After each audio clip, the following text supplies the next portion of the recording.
how do we leverage some of those frameworks, concepts, ideas to the business at large? What does that discovery look like for them? Because I know they ask questions. I don't think they do it in a vacuum. When I talked to the gal that runs the OpTech, when we were trying to get the fair housing, it was obvious that she does her research. I think one of the biggest issues that suppliers have is dilution, just lack of kind of exclusivity.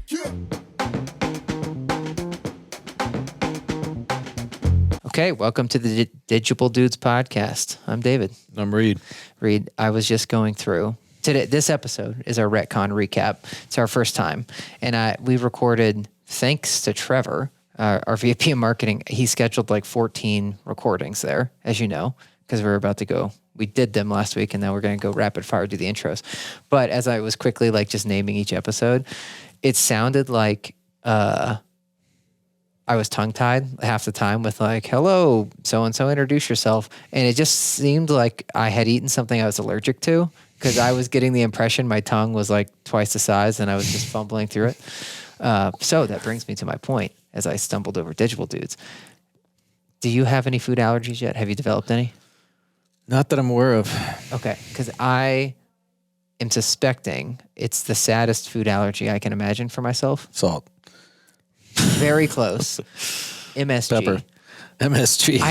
I think I have a mild allergy to MSG, and I know. And the reason I got onto this was, one, I grew up, 80s, 90s, and MSG was vilified, right? Which demonized. Yeah. And when did that hit you in your consciousness at some point?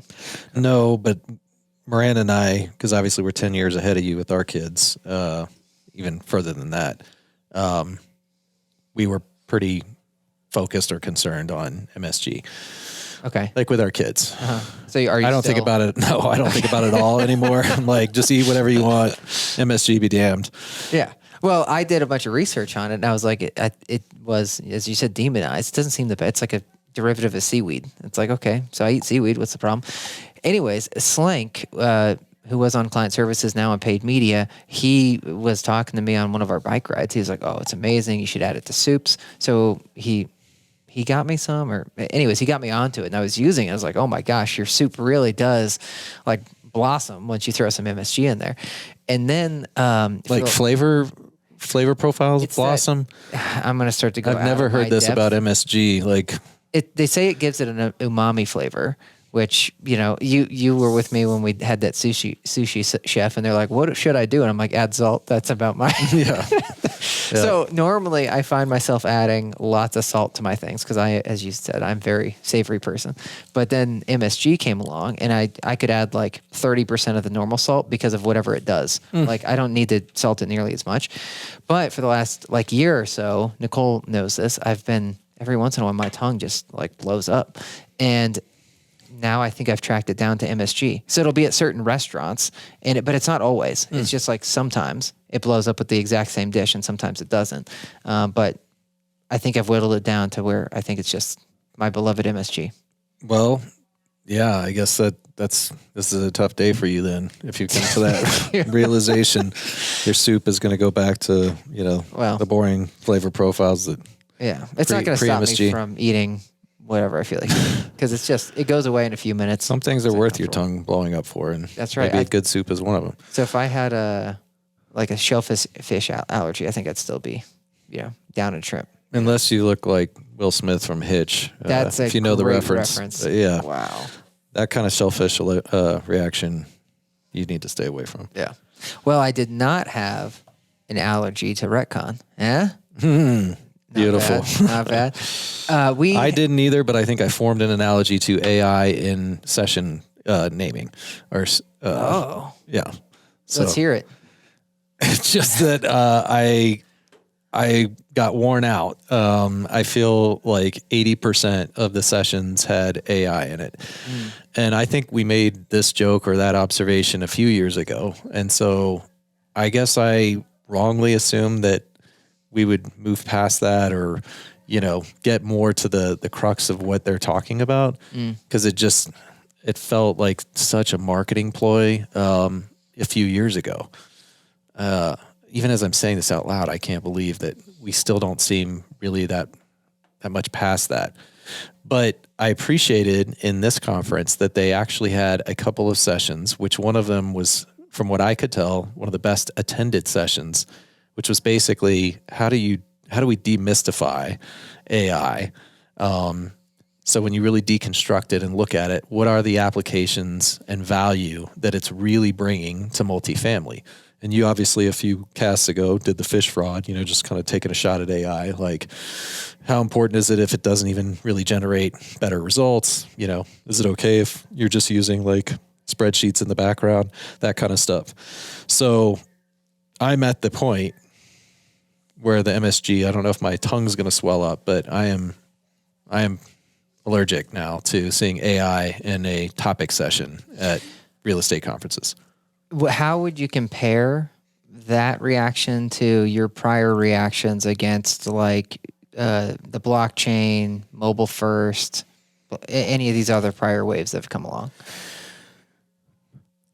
A stronger reaction, because I haven't spent near as much energy, time personally or professionally on blockchain and cryptocurrency and some of the other, trends of, or zeitgeist within the business world or community as I have with AI. And some of it may be, my own feelings about what we've built, ourselves here at Digital, like, just meaning that I feel that much closer to it and that much more passionate about, getting underneath it, I'll just say, which back in the day, right? Professor Beaver, our second year, was it second year or third year in business when we had that first summit? And that was something that was already irking him. Mm-hmm. That was at least 5 years ago, where he was like, it really frustrates me when people use AI and they don't know what they're talking about. Mm-hmm. And so he tried to break it down for us then. And I feel like when I hear people try to break it down now, it doesn't sound like what Dr. Beaver said. Mm-hmm. So I still feel like there's a lot of different interpretations of what AI is. And when we brought in our new engineers, or Yusufa, our software engineering manager, and JD, our principal engineer, and I just mentioned AI to them from the conference, like in my quick intro this morning, their eyes rolled back, both of them. So you could see this isn't even just us in real estate, but they're like, was it AI or was it an intelligent conversation around AI? Like laughing and smirking, and not in like some sneering way, but just like you can tell. I think it's pretty ubiquitous. A lot of people are tired of hearing the term. So now I have an allergy. Yeah, I like it. I mean, a great comparison. Did you say that you went to how many sessions on that? Like, I know there was lots of titles of that, but did you make it to one of the AI sessions? I did. I feel like when I say AI sessions, that was my problem, is that I would see AI in the title and then I would come in and somebody would just say, we're using AI for this. Yeah. And then they would move on and nobody knew to call them out, ask questions, challenge it. It was just like, oh, you're using AI. And so I went to probably about 10 and I didn't sit through 90% of those, not because they were terrible, but I was popping around just trying to get a different taste for some of the topics. And I didn't hear anybody really unpack it. The closest probably was the apartment list guy that we talked to when he was at Meet a Lease. And he was talking about Leah Pro, and I think you were in the session. And he mentioned that, he started with that YouTube video of like the robot, and he's like, this was AI back then, this is AI now, using the generative AI, like, with the robot putting the trash in the apple. Did you see that? And he was like, we've now moved past these old school bots and conversations and into a new era. Mm-hmm. And I forget what the test is. You probably know the name, but we're now at a 98% mark as far as not knowing whether it was an AI bot or whether it was a human, and that's a huge achievement. But we still didn't unpack the AI, and you hear neural networks, like that's true AI.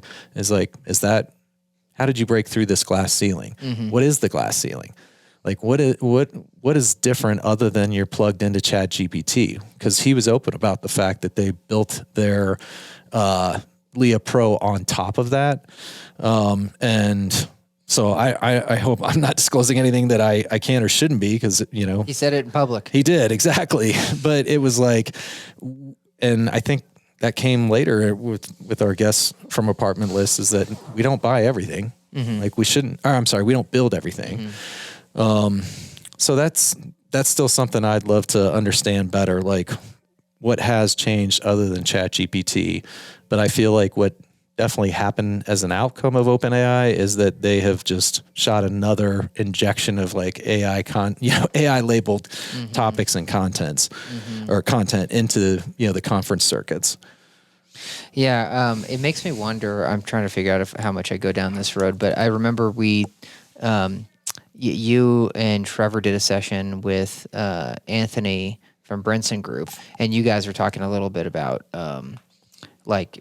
social media summit and how the lobster boil that Trevor threw there, and you were asking about ratios of how many vendors.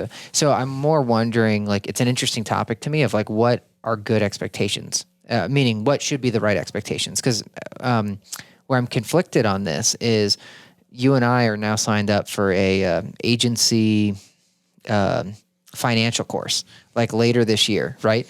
And I'm sure some people would roll their eyes if it's like how we use Excel to like do our budgeting, right? Like, but on the other end of the spectrum, it's like, how would AI improve your budgeting, right? So on one hand, like technology moves really slowly and you talk about it a lot before you start using it. Yet in many cases, you and I are like going back to basics, how to have a crucial conversation, right? How to do budgeting properly. So it's almost how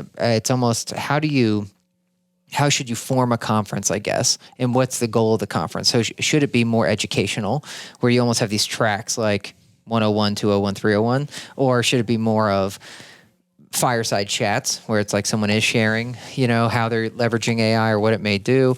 Because some people aren't as deliberate with their learning as you and I are, right? And some just go and they pop around the sessions and they don't get to have the same conversations about how they may use ChatGPT or not in their company. So some people may have gotten a lot of value out of it. So it's more of, I understand what I heard from you with the title situation is clickbait session titles drive you bonkers. Yes. And I totally agree with you because my opinions on that and how I want to like block any publisher that does a clickbait article on me. However, so that's one. Or clickbait podcast titles. Exactly. Yeah, Reid. Thank God we've never done that. Yeah, Reid knows this because we've gone through iterations of our titles, and some of them have really bugged me. So, any audience member, you can thumbs up that comment for me, I guess. Like if you agree with me. Words of wisdom from the best founders of all time. Yeah. So anyways, it's just interesting. I wonder how I would do it. So it makes me think of like similar how we did a podcast on how would we build an ILS. It's like how would we what conference would we want to go to?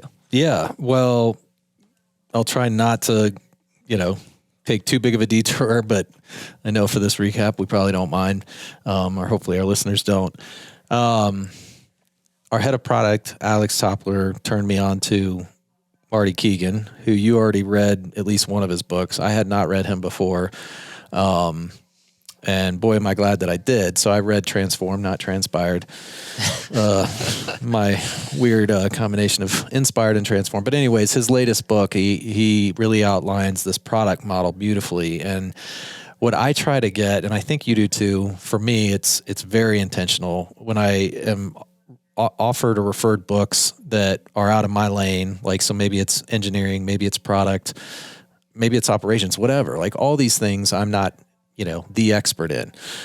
How do we leverage some of those frameworks, concepts, ideas to the business at large? And where I'm going with this, as it relates, so I am bringing this back to Retcon and 2 conferences and your question, but I loved the way that he talked about product discovery and how to best elicit, the problems that really need to be solved and what needs to be worked on. And I don't think this is a stretch, but I think you could adopt so many of the suggestions that Marty Keegan offers up in this book to conferences. Because to my knowledge, and I'm not trying to be unfair, to any of the conference directors or program, but what does that discovery look like for them? Because I know they ask questions. I don't think they do it in a vacuum. When I talked to the gal that runs the OpTech, when we were trying to get the fair housing, it was obvious that she does her research. But I don't think she's taking Marty Keegan approach to her discovery, which could lend to potentially much better content and even a better experience. Like, it's just so versatile and flexible, one and the same, I suppose, but that he presents. And that's the power of that book, and when you think about transformation, which is ultimately what he's trying to get at, it's like, if you really understand this product model, this will help you transform your business. And I think there's opportunities to transform different aspects of marketing, of conferences, of how you operate using the tenets of the product model that he laid out. So I'm really, you will be hearing probably plenty more from me about this book. I got a ton out of it. Yeah, there's so I like Marty's books. I've read 3 of them, but I haven't read that one. But what you're describing to me, and he kind of, for those that don't know Marty's work, he basically wrote the books on product and how to build a product he's organization. called the godfather of product, I think. It's amazing. And I agree with you. I take, it's almost like if you could, it's like, do you remember, like, I don't know if you know this fact, but Bill Gates's first book came out in like 1995, and I don't know if it's a biography, but anyways, the word internet in his book was mentioned like 6 times, but the word information superhighway was mentioned like 300 times, because at the time, I don't know how much you'll remember this, Reid, but in the 90s, you had all the cable companies that were going, like, just expanding like crazy. And they saw the internet and they're like, well, that's open. We want to own this. And the information superhighway was TV's answer to, like, let's own what's now become the internet. And so all of Bill Gates' stuff, because he was partnering, like being a major provider for, computation, he was partnering with them. So all of his stuff was about information superhighway. And obviously, I'm sure none of our staff knows, meaning none of these folks under the age of 35 have heard of that term, but the internet won. And so then when he did a revised version of the book, it flipped, and he mentioned the information superhighway like 3 times. I'm getting these numbers wrong, but directionally they're correct. This is what I imagine, with Marty's book. It's like, if you just like found and replaced product with like feedback.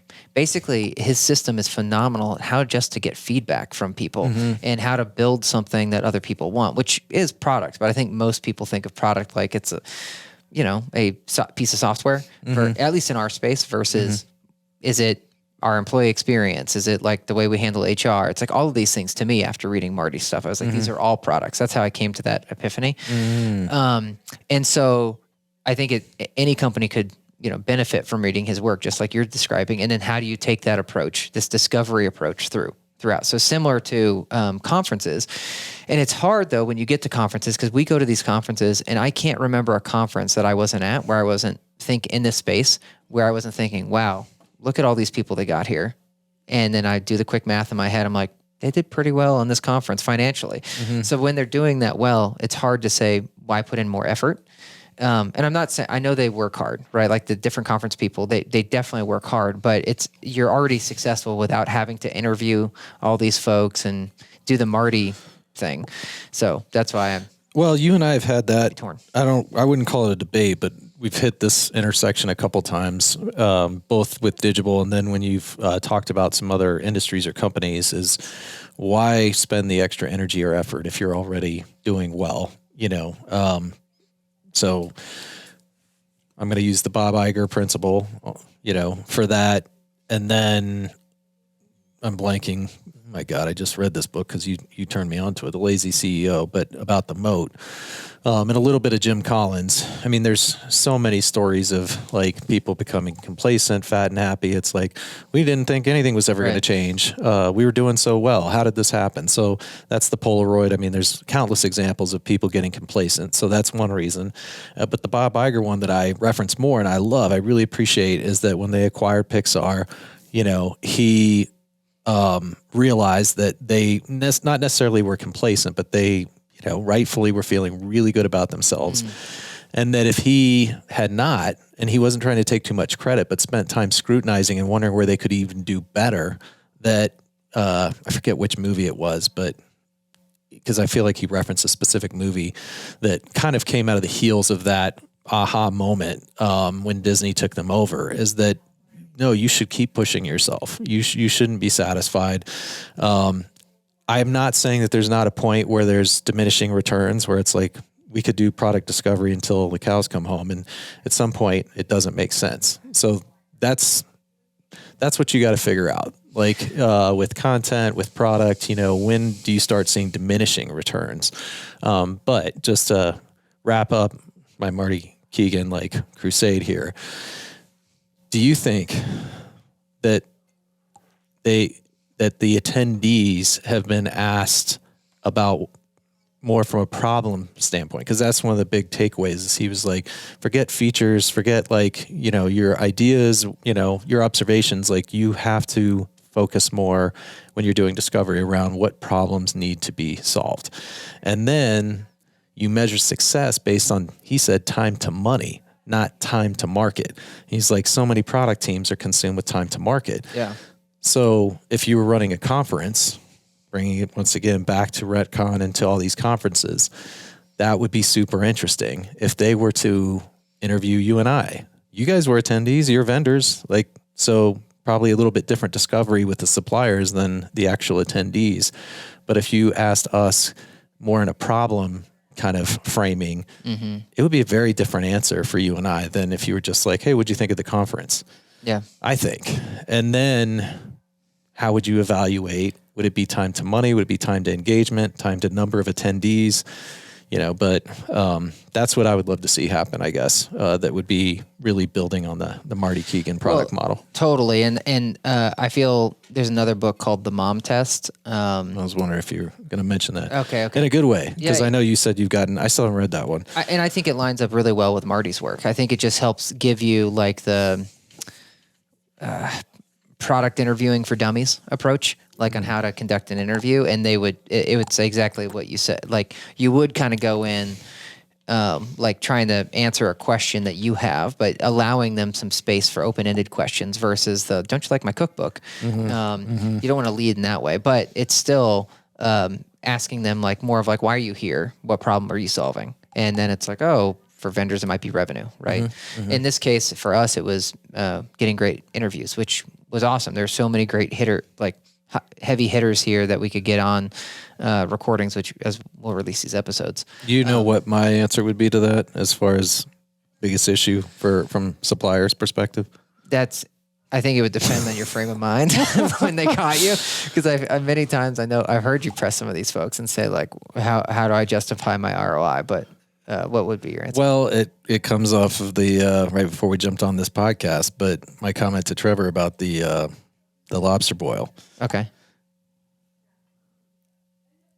I heard from Trevor, in fact, talking with the conference director or whatever, that they tripled the number of suppliers year over year. Did you triple the number of attendees year over year? And so I think one of the biggest issues that suppliers have is dilution, just lack of kind of exclusivity. And so we are seeing, and I understand it, I have empathy for the attendees, but I heard, I think it was actually from one of our guests who I will not name, but they were like, the second I see supplier, I run the other direction. On the name badge? Yeah, because there's so many of them. We're just worn out, and it's not a good feeling for a supplier. Yeah. It's and I think, as you've heard my theory in New York, but it has the huge upside on both sides for a conference experience. If you charge for exclusivity, is that where you go? Well, not full exclusivity, but if you create some sort of ratio or cap, it's so that you could advertise, hey, this is going to be a 2-to-1 or a 3-to-1. Right. And then the supplier, would you and I be willing to pay an extra couple $1,000s if we knew that there was some scarcity or limit on the number and that we were going to get a 3-to-1 ratio versus if we were going to find out that we were a 10-to-1 supplier to attendee? And I just feel like it's a recurring theme every time we go to a conference. Every time whoever we bought the sponsorship from comes to us and talks about how many vendors or how many attendees.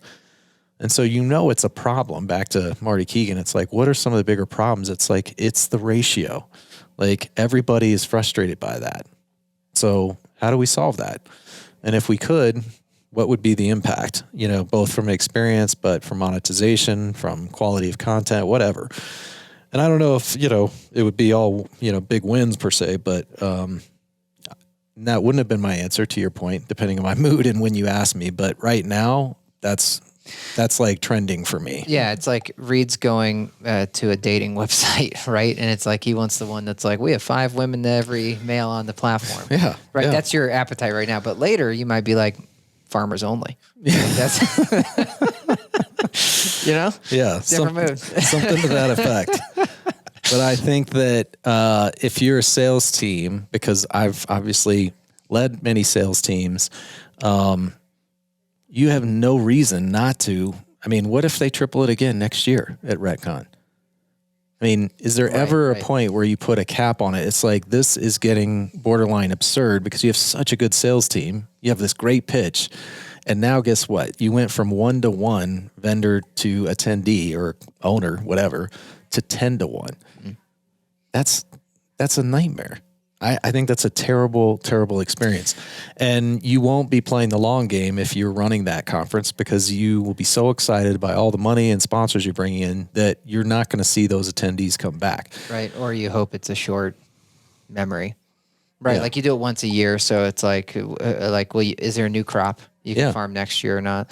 It's interesting. So I heard that I'm trying to figure out exactly, I can't remember exactly who started this quote, but basically they said, the question is, why are you focused on sales? It's like, oh, well, cause we market, but we have to sell them. It's like, okay. Then you ask the person, it's like, the person that like is heavy marketing first. It's like, oh, we don't need sales because our marketing's so darn good. And it's like, well, why do you even market? It's like, well, it's actually because their product's not good enough. So it's just like, ultimately, if you have a good enough product, you don't need marketing, and then you don't need sales, right? That's what it comes down to. And that's what as you're thinking the long game of a conference would be the same thing. It's like if the conference for a certain audience. So now are you trying to be apartmentalize where you want to be something for everybody, or do you want a niche where it's like it's a 1-to-1 ratio, or it could even be, heck, there could be a niche. It's like we have every supplier possible, because there are oftentimes we have dinner with clients at these conferences and we're like, why are you here? And they're like, I want to see what's new out there. What are the new vendors? Like it's like, so some people would want to go to the conference that had every vendor there. It's like the phone book, right, of conferences. Mm-hmm. But other people are going to be like,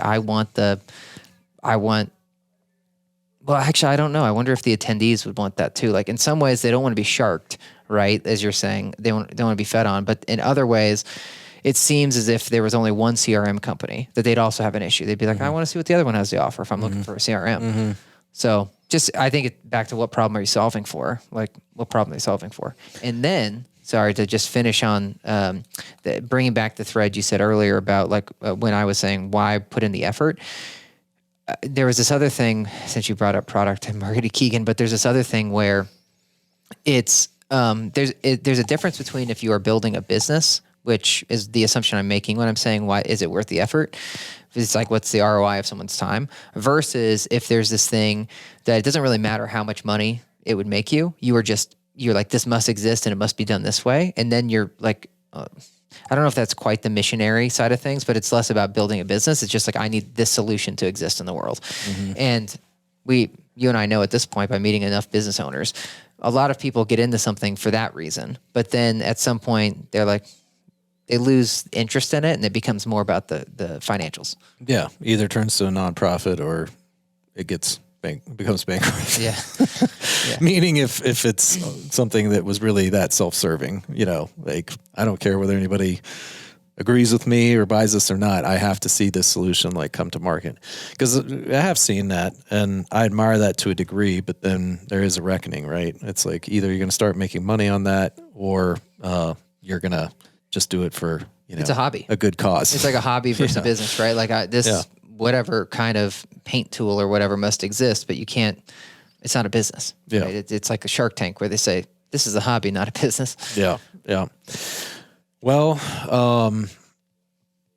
you aren't asking, or you gave me this really wide open question, I think, and I just completely vomited on you, jumped in to the whole issue, I guess, and my allergy to AI. But let me bring it back and say I was pleasantly pleased. Holy cow. Pleasantly surprised. Maybe I had too much MSG.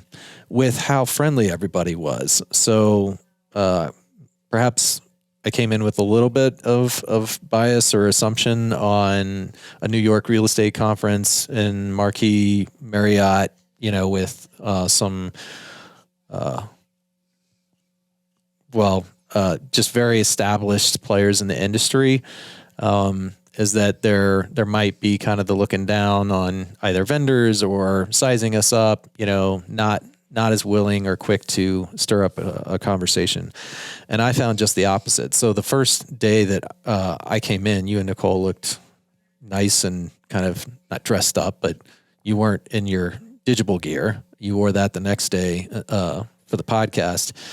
But I came in a hoodie, and I think, when we had the happy hour to kind of kick things off, I saw almost all suits. That's funny. I actually did have my hoodie on. She had like something nicer on, but I felt like such a weirdo. Is that where you're going? Well, yeah, because I'm used to you at the least, but I'm used to our crew being in our vendor gear and seeing other vendors, more importantly, other vendors. So Trevor had, some custom like shirt and hat, which I didn't spot right away. But when we came into that cocktail, get to know each other networking thing, it was mostly suits and dresses. And I was like, oh man, nobody's going to want to talk to me. Yeah. And on the contrary, I had people coming up to me, and then led me to be more comfortable with approaching some other people. So I just want to compliment, I guess, the attendees, and the vibe felt very friendly, chatty, curious, non-judgmental. So I was really pleasantly surprised by the kind of general camaraderie, I'll say, of the conference. Yeah, I agree with you. It was so loud. I was blown away by how loud this happy hour was, because usually, many times we haven't felt that the happy hours, like for kicking off, have been worth coming in a day early for, because they always start the day before, and we're always cutting it close. And this is one of the few times we give ourselves space and got there early. And I was like, holy cow, this was actually a terrific happy hour. And it was interesting to me because this conference is more generalized to real estate than just about any that come to mind that we've been to before. So we're usually heavy multifamily centric. We did do a single family rental because we were speaking at that one before, but this one had a lot of commercial real estate, industrial, that kind of thing. And I just thought it was interesting, like crossover. It's also fun to talk to them because some of these folks, they're like, oh, we run a whatever $300 million fund. And I'm like, oh, great. What tool do you spend most of your time in each day? And the fellow was like, Excel. I'm like, great. So everyone, no matter like however much money you raise or whatever, everyone, it like comes back to Excel. We're all still using Excel. Yeah. So that made me feel okay. But then as far as like the sessions, Did you say, hey, you should think about Google Sheets? I did not. But then when it came to the sessions, like Alex, as you were saying, our head of product, this was his first conference in the space, and he said he actually got quite a bit out of it. And there was one session on AI, funny enough, we have a follow-up with this fella. I'm forgetting his name. Don't have my notes on me, but his session was actually, here's what we tried with AI, and then and what failed. And I thought that was a good hook to say, like, and the description was like, I'm going to show you exactly what we thought we would be able to achieve, and then like how it didn't work. And there was a line like to get into his session as it was going. So I couldn't actually get into his session because there were people lined up outside. And then I caught him afterwards, and I was like, dude, we gotta. Was that the one that Robert was facilitating or hosting? No, it was just he was one person on stage. How funny, because it was not the exact same topic. Maybe that was just more the demystifying. Maybe I'm blending two, because I think I saw that one and I was intrigued. Whereas like we tried everything under the sun to make AI work and failed, something to that effect. So it's probably the same one. Yeah, but yeah, it shows you that there's a lot of interest in either better understanding it, demystifying it, or cutting through the BS, I'll say, and just being, give me some straight shooting on like what works, what doesn't, that kind of stuff. So that was definitely a takeaway for me, from the conference. And I hope that more conferences like lean into that, but you need the right people up there. That's for sure. If you have the wrong person up there, they could completely like fumble that opportunity. Mm-hmm. So overall, I thought like it was worth our time. I wouldn't have gone if Trevor hadn't said we need to go to this one. It's only, I think, their fourth or fifth one. So it's also impressive to me as a business owner. I'm like, how did you get this many people start following this thing after just 4 years? Because I've always thought conferences, it's like it is a long game, and it really feels like you have to be there for a decade to me. But that because my fears when it comes to events. You definitely, speaking of allergies, maybe it's not an allergy. Yeah, if you were more like, of a David, phobia. let's launch an event company. Yeah, that's where I'd be running the other direction. Tongue would start swelling up really fast. Yeah, totally. I wonder if you could have even Reid, if we had all the money in the world and you came to me and you're like, I got this idea. It's called the Sphere. If I could have if even something like that. If you would have let me get past the first 20% of the pitch. Oh yeah, it's only going to take us $1.5 billion to build. Time to money on this thing is 5 years. And then it'll pay off in 25 years. It's amazing, though, because clearly there's an audience for those kinds of pitches. And it's a very esoteric, elite audience. But somebody did pitch the Sphere. And I still can't get over. And I don't want to say I have a particular admiration for Andreessen, Horowitz, Ben Horowitz, and is that Michael Andreessen? Yeah. But you and I both kind of scoffed, I think we were both in disbelief that Adam Newman was able to get their money again after the debacle of WeWork. And so I'm just saying that those pitches happen where it's these crazy, I don't want to say crazy, but just these huge, wild ideas. And there's people that write checks to them all the time. It just blows me away. Not that we'd want to do this and waste someone's time, but that would kind of be a fun second act for us where it's you and I, it's if you could do an undercover we pitch boss, the Sphere. It'd be undercover pitch, and it would be we just go to VCs and pitch the most outlandish thing and see who writes us a term check, but nothing that we actually want to get the commit. I might be willing to take you up on that. I bet you. Well, that's going to sound. Dude, you know what kind of Netflix would buy that thing? I want to go #humility here, but. You think you could sling some vaporware real fast? I really do. Yeah. I think I've thought about that. I really have. Not meaning vaporware, but just if we were in a position to do that, I shouldn't shrug my shoulders and say why not, but I'm tempted. It's yeah, I wouldn't want to do it. And the vaporware is you would actually. Meaning try to sell the thing and not a Theranos or something. My idea for this TV show on the spot is it's we go and pitch the most outlandish thing. Now, if they actually said yes, that's where I'd be oh shoot, I was just kidding. I didn't, that wasn't, you thought I was serious. Yeah. When you were offering to give me this check. Have you seen American Fiction? Oh shoot, that sounds so familiar. Oh man, you got to see it. I think it's a great movie. I don't know if it's a polarizing movie. I mean, when I looked at Metacritic and Rotten Tomatoes, very good scores. So I'm just going to take that as most people think it's pretty darn good. Okay. But where I'm going, that you just made me say, if we were we were just kidding, is the concept of the movie is this African-American author who's extremely talented is not finding traction with any of his books. And he takes notice of the fact that there's another version, I'll say, of African-American authors that are putting out content that seem to be exploiting I'll use zeitgeist again, but the woke kind of mindset, et cetera. And I'm not saying, watch the movie, but he's super annoyed by that. And he's I'm going to have some fun and I'm going to write a book that completely leans into that, over the top, and with zero expectation. He did it, I think, in the span of a few weeks or something, because he was just annoyed. He had a few drinks in him and he was I'm just going to do this. Lo and behold, it just blows up and everybody. And then he's so pissed by the reaction. He's no, we're not, no, this was a joke. I was joking, you know, and I'll stop there. But it was so well done. But it's very much what you're describing, which is no, we were kidding. It's it's fine. We still want to do it. Yeah. That's basically what happened to him. So great movie. Well, we'll think about this for our next act. I love this idea. Yeah. We'll come back with a few. We'll market test these ideas on the pod. On the pod, yeah. All right. Well, anyways, hope you guys got something out of this one. But that is our pod today.